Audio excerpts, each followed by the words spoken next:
का सप्लाई बंद कर दिए, नहीं तो उसके अंदर 24 सप्लाई चालू रहता है। लोगों को तकलीफ होती है स्विच बंद करने के लिए, या किसी को ऐसा लगता है यार ऊपर स्विच है, कौन चढ़ेगा स्टूल के ऊपर। तो सबसे पहले देखिए कि एसी का स्विच जो है वो डिस्कनेक्ट होना चाहिए स्विच से। डेली आप करते थे वेलिंग गुड। दूसरी बात, टीवी का भी ऐसा होता है, हम लोग टीवी का भी ऐसा होता है कि टीवी में रिमोट से टीवी बंद कर जाते हैं, 2-2 3-3 दिन घर में नहीं रहते, कोई कहाँ पर टूर में जाते हैं और बोलते मेरे घर में आंगन लगे, ऐसा कैसे हो गया। तो उसके पीछे एक राज है, मतलब राज मतलब कि उसकी एक स्टोरी है। दूसरी बात ऐसे कि इलेक्ट्रिसिटी मुंबई में या मेट्रो सिटी जहाँ पर में है, यहाँ पर सबसे अगर आपने ट्रैक निकाला, स्ट्रैटेजीज निकाली, तो कभी कभी 75% से 84% जो अंगार है, फायर है, छोटी है या बड़ी हो, ये इलेक्ट्रिकल शॉर्ट सर्किट है, इलेक्ट्रिकल से होती है। सबके घर में कैसा होता है कि आपने भी बड़े बड़े फ्लैट्स ले लिए या 1 BHK का फ्लैट ले लिया, तो बिल्डर आपको कितना देता है इलेक्ट्रिसिटी का पॉइंट, 2.5 पॉइंट देता है, 3 पॉइंट देता है। इसका मतलब क्या है 2.5 पॉइंट, इसका मतलब क्या, 2 स्विच और 1 हाफ पॉइंट जो प्लग लगाते हैं ना वैसा, तो उसकी हिसाब से आपको सप्लाई देता है, क्योंकि उसके अंदर उसको कुछ नहीं मिलने वाला है। अगर वो ज़्यादा सप्लाई आपको दे देगा तो उसको सप्लाई ज़्यादा लेना पड़ेगा, रिलायंस है, अडानी है, BHC से, और उसके लिए उसको ज़्यादा पैसा देना पड़ता है। तो इसलिए क्या करता है, वो आपको कम सप्लाई देता है, 2.5 पॉइंट, 2 पॉइंट, 3 पॉइंट, वो आपको मालूम नहीं होता है जब तक आप इलेक्ट्रिकल का बिल नहीं भरते हो तब तक। और उसमें ऐसा होता है कि सबके घर में AC लगती है, टीवी लगती है, फ्रिज लगती है, माइक्रोवेव चलता है। तो हमारा अभी आप घर में जाके देखिए, आपका जो अगर लाइट का बिल आता है तो उसके ऊपर एक लोड रहता है, सैंक्शन लोड। ध्यान से देखिए, सुनिए, एक सैंक्शन लोड रहता है। सैंक्शन लोड कितना है, मतलब कैसा है कि अगर आपका अभी बच्चा जूनियर KG में जा रहा है और उसके सर के ऊपर आप 1st KG का लोड डालोगे तो उसका दिमाग नहीं चलने वाला है। तो वैसा ही है, सैंक्शन लोड समझो आपका 10 एम्पियर्स है या समझो 500 वैट है, और उसके ऊपर आप कनेक्टेड लोड, मतलब घर के जो AC है, टीवी है, फ्रिज है, आपका घर के अंदर का गीज़र है, वो सब लोड डाल के समझो 2000 वैट हो जाएगा।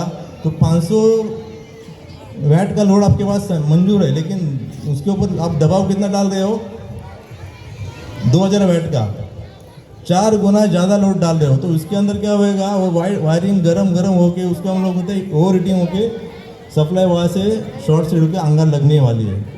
तो मुंबई में सबसे देखिए कि आप घर में टीवी लेते हैं, फ्रिज लेते हैं। अभी मैं बोलते कि मेरे घर में 500 वैट का पावर है, 1 टन का AC था, गर्मी ज़्यादा हो रही है, हॉल में AC आ गया, बेडरूम में AC आ गया, मास्टर बेड में AC आ गया, लेकिन आप पीछे का वायरिंग हम लोग नहीं देखते। पीछे का वायरिंग ऐसा ही रहता है। तो उसके पीछे सबसे वही है कि ओवर हीटिंग और दूसरा क्या, ओवरलोडिंग। ओवर हीटिंग और ओवरलोडिंग, इससे मैक्सिमम इलेक्ट्रिकल शॉर्ट सर्किट होता है, अंगार लग जाती है। दूसरी बात देखो, हर जगह अगर समझो मेरे एरिया में अंगार नहीं लगती है तो वहाँ तो फायर ब्रिगेड तो बंद नहीं होने वाली है। किसी के एरिया में चोरी नहीं होती है, इसका मतलब पुलिस तो नहीं, या पुलिस चौकी नहीं होगी, ऐसे नहीं है। तो हर एक के घर में छुपे में कहाँ पर फायर का ऐसा इशू हो जाता है। तो कभी भी ऐसी फायर होगी तो दूसरा अपना दुश्मन कौन है, स्मोक, धुआं। अंगार में ज़्यादा से ज़्यादा लोग जलने से नहीं मरते, हार्डली 5-10, कभी कभी 2% लोग का जो डेथ होती है वो जलने से होती है, लेकिन मैक्सिमम दूसरा अपना ये है वो कौन सा है, स्मोक, धुआं। तो स्मोक अगर कहाँ पर भी जैसे धुआं हो गया, स्मोक हो गया, तो वहाँ पर आपको सीधा नहीं चलना। अभी जैसे मैं खड़ा हुआ है ना, ऐसा खड़ा होकर हमें नहीं चलना है, don't have to walk straight. जैसे डॉग क्रॉलिंग करता है ना, सो क्रॉलिंग करके हमें चलना है, और सांसें धीरे धीरे लेनी है। अगर अभी बहुत सारे लोगों की बिल्डिंग में देखिए, अभी कैसा है, 10 माला, 15 माला, 20 माले की बिल्डिंग सब लोग रहते हैं। तो उसमें अगर स्मोक चेक डोर, मतलब क्या होता है कि आपका जो किचन से हम लोग हॉल में आते हैं, हॉल से लॉबी में जाते हैं, तो वहाँ पर हर बार एक दरवाज़ा रहता है, वो दरवाज़ा, door should always be close, जिसे हम लोग स्मोक चेक डोर बोलते हैं। नहीं तो क्या होता है, किसी के घर में अंगार लगी तो वहाँ का जो धुआं है वो लॉबी में निकल जाता है। फिर लॉबी में निकल जाने के बाद वहाँ की जो डिफिशियंसी ऑक्सीजन की बढ़ जाती है और आदमी वहाँ से मूर्छित हो जाता है। तो सबसे दूसरी बात ऐसी ध्यान में रखिए, कभी भी ऐसा इंसिडेंट होता है फायर का, तो कभी आपको इलेक्ट्रिकल की जो लिफ्ट है, लिफ्ट से कभी नहीं आना है, ऑलवेज यूज स्टेयरकेस, और कभी भी ऊपर नहीं, हमको नीचे ग्राउंड में आना है। ये 2-3 चीज़ मैंने आपको अभी बताई है कि मुझे अच्छा एक प्लेटफॉर्म मिला यहाँ पर। और कभी वही कि इलेक्ट्रिसिटी में जब से अंगार लगती है तो सबसे मेन है ओवरलोडिंग।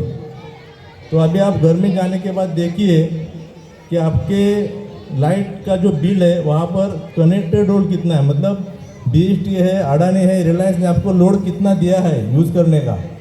और आपका घर का फ़ैन, गीज़र, इस्त्री, heater, micro oven, AC, fridge, इसका लोड देखिए कितना है। और उसके हिसाब से आप वायरिंग मंथली कर लीजिए, नहीं तो उसके हिसाब से आपका पीछे का लोड बढ़ा लीजिए, नहीं तो ये कभी ना कभी इशू होने वाला ही है। दूसरी बात है, अभी सबके घर में पाइप नेचुरल गैस आया है, सबके घर मतलब अभी गोराई में, चारकोप में जो पाइप का गैस दिया है वो आया है, वो सबसे सेफ़ है। और बहुत सारे लोगों के घर में अभी तक भी LPG सिलेंडर है। तो कभी भी किसी के घर में ऐसे LPG सिलेंडर लीक होता है तो दरवाजा खिड़कियाँ खोल दीजिए, वहाँ पर स्विच वगैरह कुछ चालू मत कीजिए। तो कोई मोबाइल या कुछ ऐसे अंगार वगैरह मतलब ऐसा मैस्टिक से या कोई लाइटर से यहाँ नहीं जलाना है, तो उसके बेस्ट है। क्योंकि सिलेंडर एक बार लीक हो गया तो कोई सेफ्टी की दूसरी कोई चीज़ ही नहीं है। एक बार वो लीक हो गया तो लीक ही होता है, उसको बंद करने का दूसरा तरीका नहीं है। तो बेस्ट है उसको आप दरवाजा खिड़कियाँ खोल दीजिए और सिलेंडर को ग्राउंड फ्लोर में लेके आइए।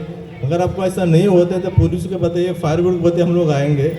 और बाई चांस आपको वहाँ पर ऐसा कुछ लगता है कि आपको सप्लाई बंद करना ही है तो मीटर केबिन में आपका जो स्विच है वो सबको ध्यान में होना चाहिए। बहुत सारे लोगों को कहाँ से सप्लाई घर में आता है हमारे, लेकिन नोबडी नोज कि वेयर इज़ माई मीटर। और मीटर मालूम है तो वहाँ का स्विच ही मालूम नहीं रहता, तो फिर हम लोग पूरी बिल्डिंग की सप्लाई बंद कर देते। That is very very difficult for us. तो सबके लिए वो इशू हो जाता है बाद में।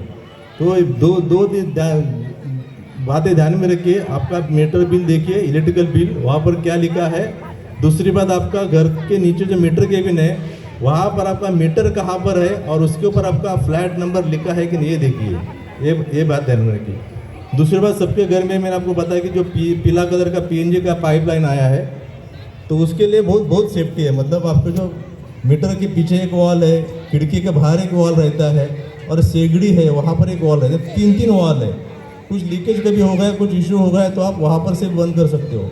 और फिर भी ऐसे कुछ इशू है तो आपके बिल्डिंग के बाहर या चाल के बाहर एक पीला कलर का पाइप हो, छोटा सा एक वॉल रहता है, वो वाला ऐसा घुमाएंगे तो पूरा सप्लाई बंद हो जाता है। तो ये 2-3 चीज़ें ध्यान में रखिए। और मुझे यहाँ पर बुलाने का बहुत बहुत शुक्र, मैं थैंक्स अदा करता हूँ। और मुझे 2 बातें आपको बताने के लिए जो मुझे इन्होंने मैनेजमेंट ने जो